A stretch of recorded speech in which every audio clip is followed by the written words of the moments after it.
Well, this video is dedicated to National Public Radio, specifically to the United States of America version. I do not want to speak about the BBC in London. And I have a request from National Public Radio in the United States of America. I forgot what it is. It's called the broadcasting something, but I forgot. Sorry about that, guys. Anyway, I want the NPR. They claim themselves that they are a radio station to inform and educate the population of the United States of America. I want them to follow up on that interview with Mr. Hank, I think it was, the white guy. He is a Sephardic Jew, and he speaks Ladino. I want a follow up on that. I want NPR to explain what is their language, where the language come from. You know, what is it? Who come out with this Latino language thing? I mean, analyze the data and please help us disseminate that data, Mr. NPR. And I think I'm going to see if you can prove me wrong. That is what I want. I want NPR to prove me wrong. I tell you what, let me do a little experiment here, and you guys can actually get involved in it. You can actually, all of you can prove me wrong. So let me start with this.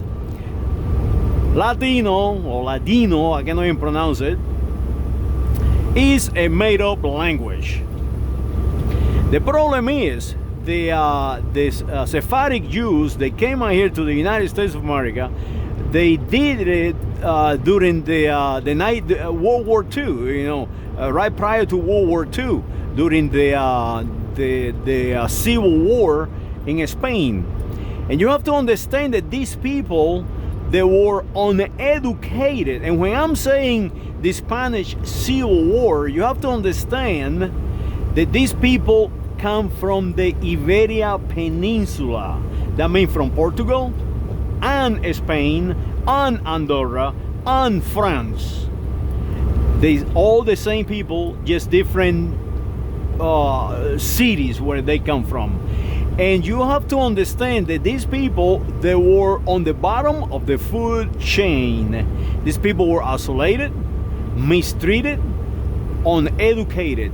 So their language is basically Yiddish, or from ancient Judea, and Castilian, and Catalan, and all the rest of the languages, even including Portuguese. So now they get on a boat and they arrive over here in the United States of America, in Brooklyn, New York, and they cannot speak any language. And I am one example of that, because they are my family.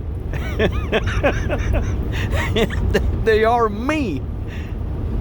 And as you hear me right now, NPR, I am no different than a Sephardic Jew that came in 1929, let's say. Because this Latino language is what they call in their pronunciation Latin. And because they sort of like join all these sounds, they come out with something completely new, but it's not new. It doesn't exist.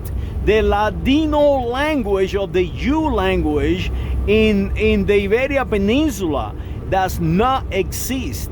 The pure language is Yiddish, like any other Jew, and Castilian, or Catalan, or Aragonese, or Portuguese, or whatever language they happen to fall in.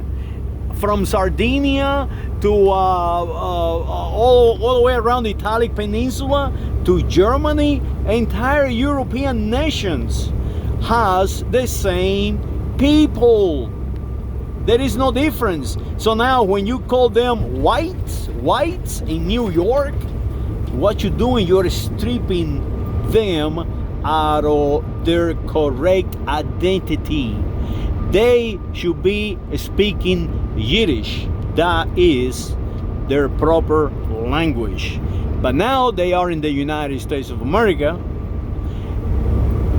They can speak whatever language they like, and they can name it whatever language they want. That does not make it correct. So for anybody who defend the Mr.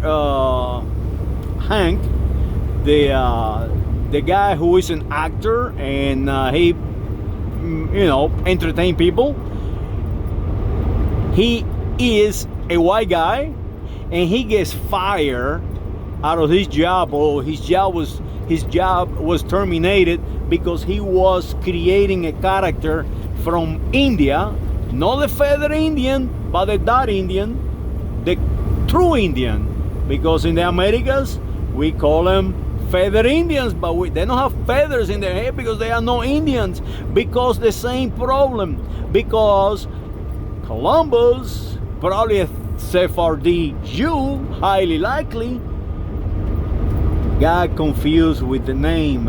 It is no different. What we're talking about here is not real, people.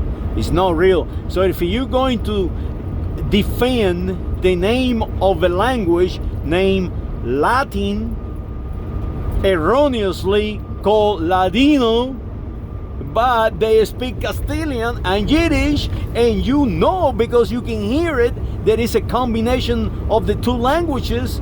That is not a new language. That is people, they are uneducated, completely uneducated, and for something outside their control, they have happened to create a new mix of languages.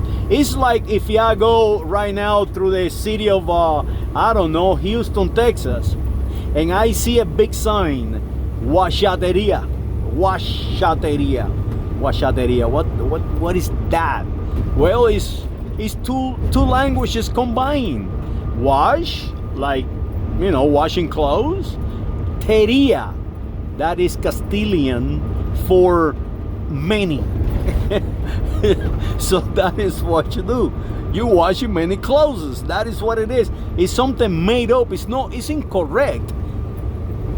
That is the language of people in the boroughs in New York City.